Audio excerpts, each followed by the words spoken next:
happiness. For Kant, what is good in itself is going to be the moral law, that which is universally good, universally true. Happiness means something different for every individual, and therefore there can be no universal definition of happiness. So, hypothetical imperatives are anything you do to achieve some goal that is in your self-interest. You show up to class in order to write your papers. You write your papers in order to get a good grade, right? We've seen this before. The question is, where does that chain end, right? What is the final resting point? What is the end in itself, the good in itself? For Kant, anything, as we saw in the last lecture, anything that has an anthropological influence, anything that is based in anything empirical, meaning anything sensory and physical, is going to be hypothetical, essentially based in self-interest, even if that self-interest is maybe more of a social interest, right? I am polite to my boss because not just because it's a good thing to do, it's a good thing to do because it lubricates the wheels of social engagement and allows me to progress in my job, right? There are things that appear good, appear ethical, but in fact are caught up in a web of social relations that ultimately serve my own self-interest. The hypothetical imperative is based in imagination, as Kant says, because I have to imagine what kind of act will produce the kind of consequence that I want. I can have no rational certainty that when I'm nice to my boss, that will endear me to them and help me get ahead or whatever. I have no rational certainty that when I give to charity, that is going to actually be based in my goodwill. I have no certainty that the consequences of that act will in fact be good. I have to imagine them. And so what Kant is doing here is, again, not to use a word that is especially charged right now, but quarantining reason from all particularity, from all empirical circumstances. If I have to ask myself, if I have to wonder if my action will have a good consequence, then I can be sure that that action is not based in the moral law, because actions based in the moral law have a rational guarantee of being good, right? According to reason, they are good.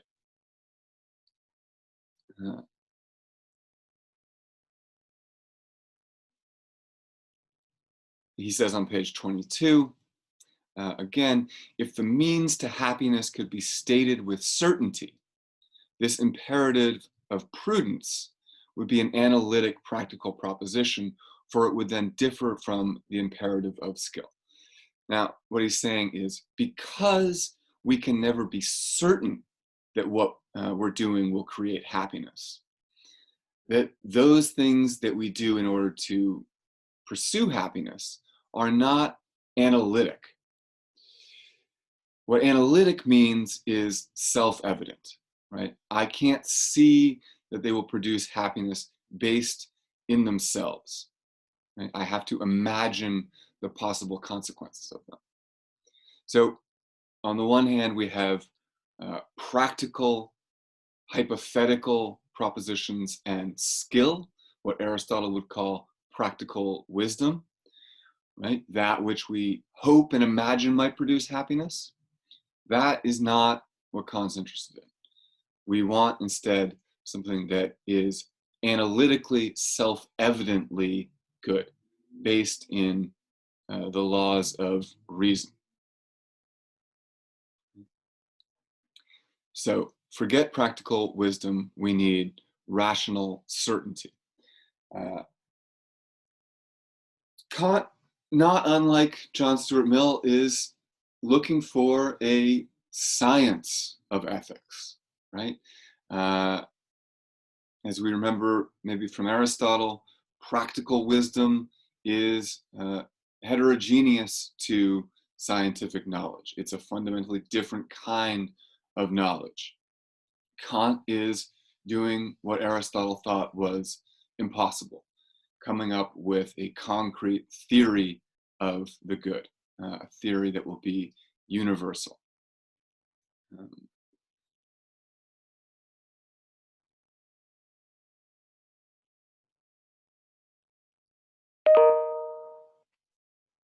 Any questions about this so far? You can type them in the chat. I'm gonna move on to the categorical imperative. Okay. Hey, great. We got 31 people. Very impressive. Okay, so the hypothetical imperative is anything that is about the physical world. So what is this categorical imperative? What is a moral law that is based in reason alone, that is analytic, is self-evident? On page 11, Kant gives the first articulation of this, and will say there are two main forms of the categorical imperative. So let's read this first one on page 11. He says, since I have robbed the will of any impulses that could come to it from obeying any law, nothing remains to serve as a guiding principle of the will except conducts universally conforming to law as such. Okay, so first of all, this is a slightly confusing formula here. I've robbed the will of any impulses that could come to it from obeying any law. A law, right? That is to say, I have said that the point of the goodwill, what the goodwill ought to do, is not to pursue any particular ethical maxim. For example, be courageous. For example, do what produces the greatest amount of happiness for the greatest number of people. Any of those laws which are about practical action are not what Kant is looking for. So instead, we need to find conduct that universally conforms to law as such, meaning that any law, any specific law, any specific right guideline, ethical maxim is based in reason, but a reason that is primarily concerned with practicality. What we need to do is take a step back and think about how reason can issue laws in general. What is that primal reason? What is the, you might say, law of the law? What is the reason behind rational law? And he says, I ought never to act in such a way that I couldn't also will that the maxim on which I act should be a universal law. This is on page 11. So this is a very confusing, another confusing formulation. I ought never to act in such a way that I couldn't also will that the maxim on which I act should be a universal law. To put this more bluntly, What Kant means is do what you think, or do what reason tells you could be universalizable. Only do what could be universalized as a law. So if we go back to the example of courage with Aristotle, we could say, right, the kind of false moral maxim that Kant is worried about would be something like rush into a burning building if it's on fire and you have something to save in there, right? That would be a bad moral law. We've discussed this many times, right? Because depending on the situation, depending on who you are, that law may turn out to be the wrong thing to do. So you can't make a law based on something that is practical like that. Rush into a burning building. You have to make a law that can apply to every circumstance and every person. So what Kant is suggesting is, before you act, ask yourself, is this something that I would want every person to do in every situation? If the answer is yes, if reason tells you that the answer is yes, if logic tells you the answer is yes, then that is moral.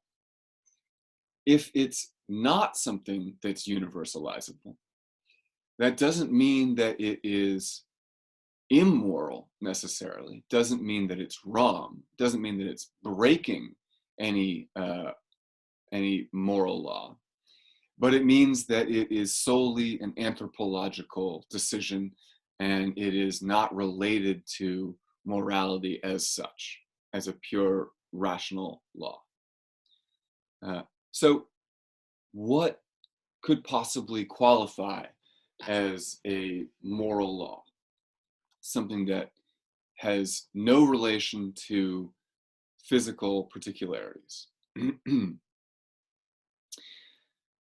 classic example of the moral law, of an action which is genuinely universalizable, is the act of truth-telling. Truth-telling, versus lying. Now, how is it that